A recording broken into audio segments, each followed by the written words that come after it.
If you haven't watched the 3 previous videos, this is not going to make any sense to you. So, me and Tara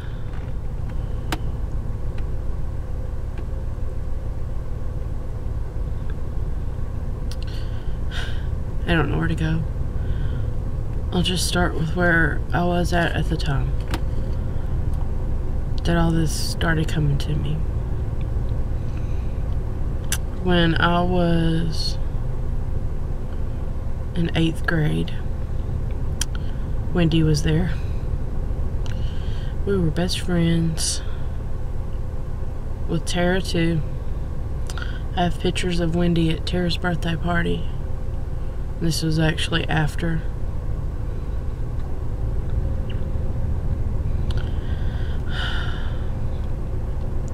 When I was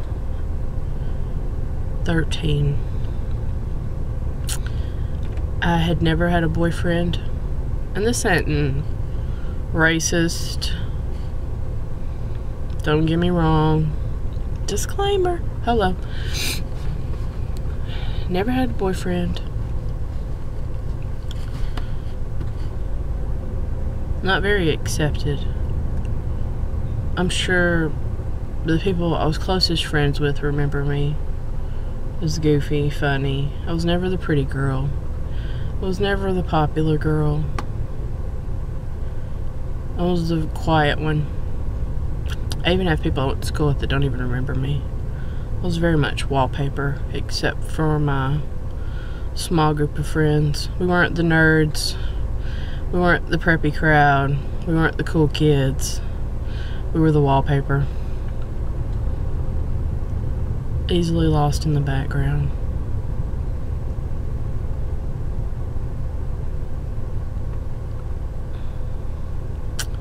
Tara was the same way. She was actually in special ed. I don't know why. Nobody stood up for that girl. Not a day in her life.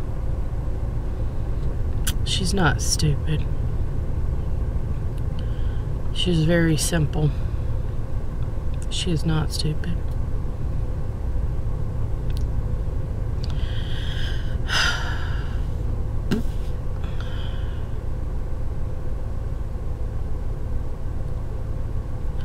She'd never had a boyfriend either. And then one day, a 17-year-old in 8th grade, I think he was 17. He was 16 or 17. He had no business in junior high. He'd flunked several times. Showed me some attention.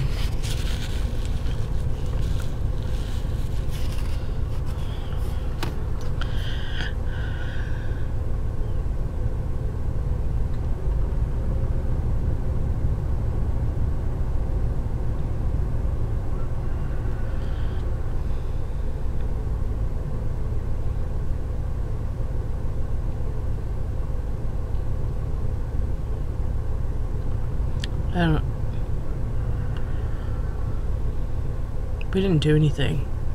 It wasn't like sexual attention or anything like that. It just made me feel important. It made me feel like somebody liked me. That wasn't in my typical wallpaper group of friends. I had boys I had crushes on, and they never looked twice at me. But this one boy did.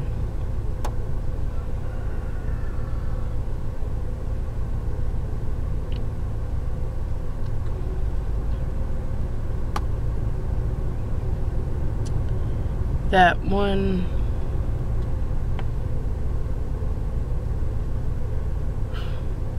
that ain't his fault.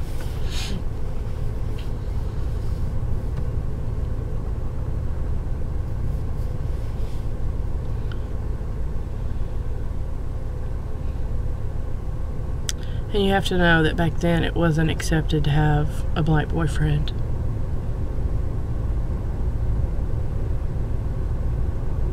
I quickly became the nigger lover. I went from wallpaper to the nigger lover.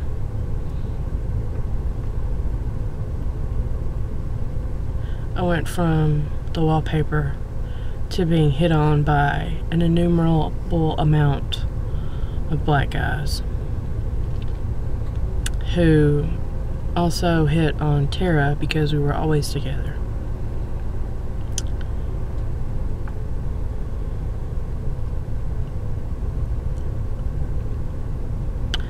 Her first boyfriend was a 16-year-old black guy. I was the one that led Tara to the path she took. I was the one that held her back from things she shouldn't do. I was the one that I felt responsible for her. She followed me. She did everything I did. We were always together. We made decisions together. She would do things and everybody would be like, Tara. And I would have to explain to her why it wasn't okay to say some things or to do some things or to act certain ways, because she never grew up with a parent with a filter that told her these things. That was me. I was her mother. I was her best friend. I was the one that was always there. So when I got my first boyfriend and one started hitting on her, it took us on a very different course. Neither one of us were happy at home. We were getting attention, affection, and love from somewhere we had no business getting it from, but we got it nowhere else. Nowhere else.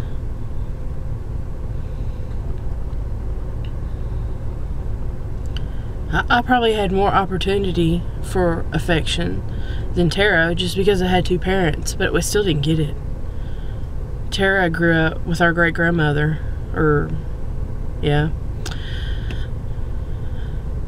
who told her she would go to hell if a boy sat on her bed.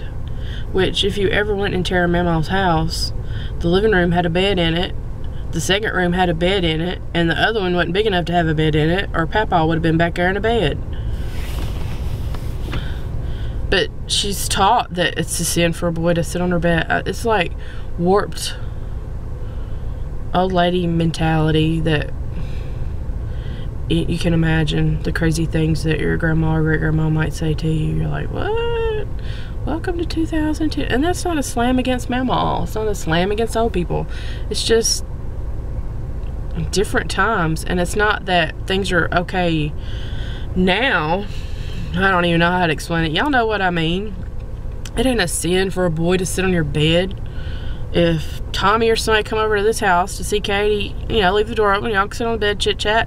Nobody cares. It's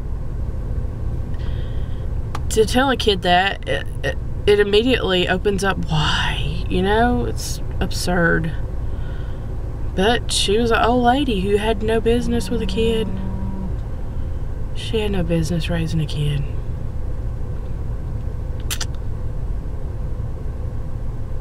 I'm going very slow. We weren't happy with our lives. I went through 3 boyfriends in a matter of 2 or 3 months. She had 2 at a time. Never did anything, just strictly school boyfriends. Will you go with me? Yeah. Oh, I got a boyfriend. And that was the extent of it. You might quickly hold hands or pass a note or something silly. But that was it. Until the day we planned to run away. It was my idea.